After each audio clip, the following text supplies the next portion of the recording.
Ito na yung ating pumpkin. Ayan. Di ko alam kung anong variety ng pumpkin ito. I-search pa natin. Tignan nyo naman kung gaano kalaki lang. Parang kamatis lang. Oh.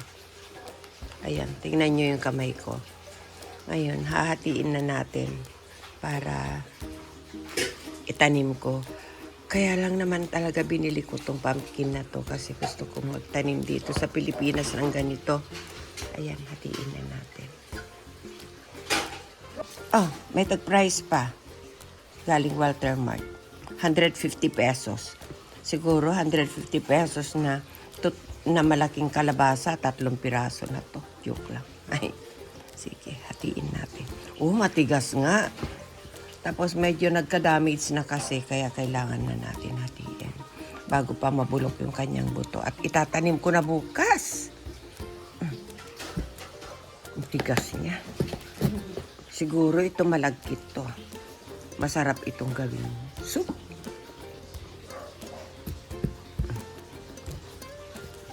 Nahati yata yung mga buto ah.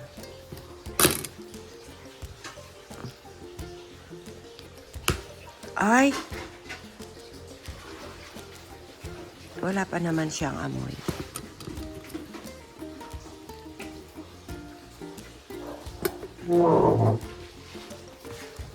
Ayan.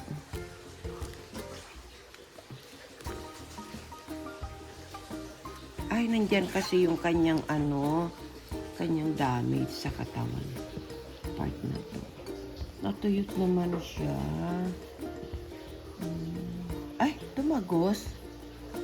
Tumagos yung kanyang damage hanggang loob. Ayan, tatanim natin ito. Ibibilad ko pa kasi itong bukas. Tapos saka ko itatanim. Ayan. Diba? Sabi ko pa man din, gagawin kong soup itong pumpkin na ito. Ibang amoy niya sa sa local na kalabasa.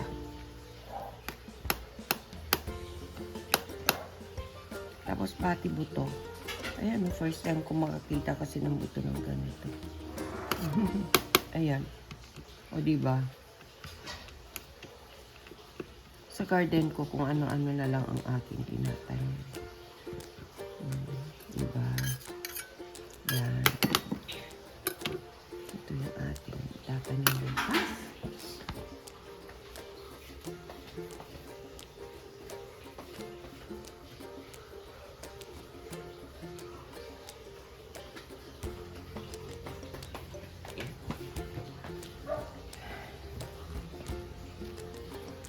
Hindi ko mawari ang amoy niya.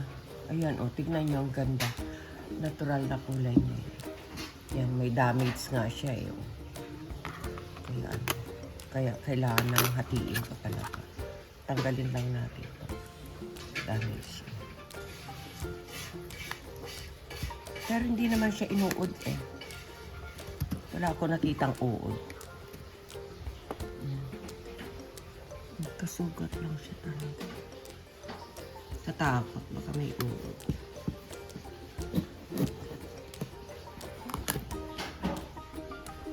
Diyan nang galing talaga yung kaya nag-dry.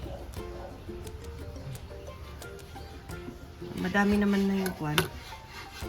Yung nakuha ko, kaya pwede na natin itapon. Katakot, baka may uod kasi.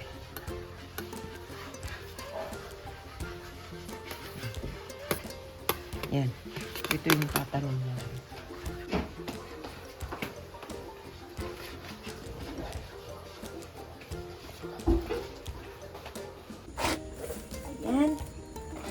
Itutuloy na natin yung pagtatanim ng pumpkin. Ito na yung ating kinuha na seeds ng pumpkin. Kakaiba siya talaga kasi di ba nga maliit siya. Ganyan lang siyang kaliit. Ayan. Kaya itatanim na natin. Tuloy na natin na itanim para mag-sprout na din. Ayan. Meron din pala tayong sunflower seeds. Alam niyo, nakuha ko lang doon sa pagkain ng ibon itong sunflower seeds na to. I-try lang natin kung tumubo siya. Kaya ayan, tara, magtanim tayo.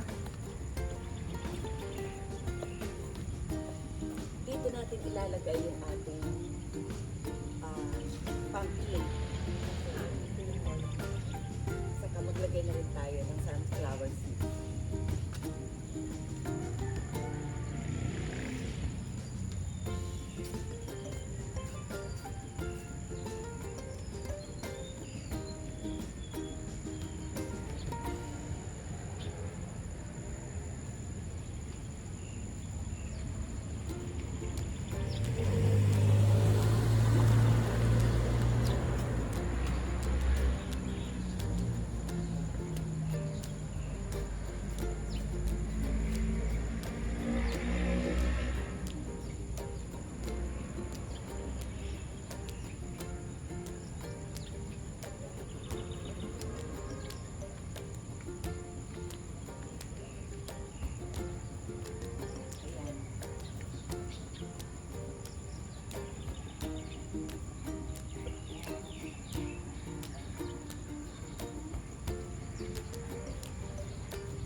Tapos na tayo. Sunflower naman tayo.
Ayun, konti na lang ang ating sunflower.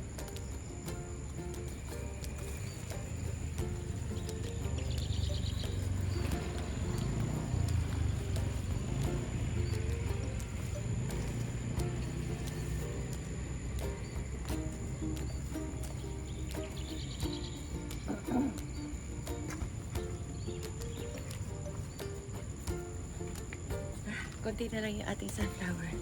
Tapusin muna natin ating pagpoposte. Kaya, ayun, hanggang dito muna tayo. Lilipat tayo dun mamaya para dun tayo magtatanim naman. Kaya, ayan.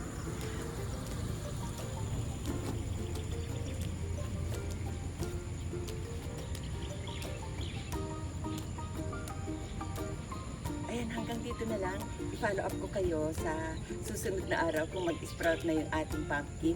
Kaya maraming salamat ulit sa inyong patuloy na pagsubaybay. Bye!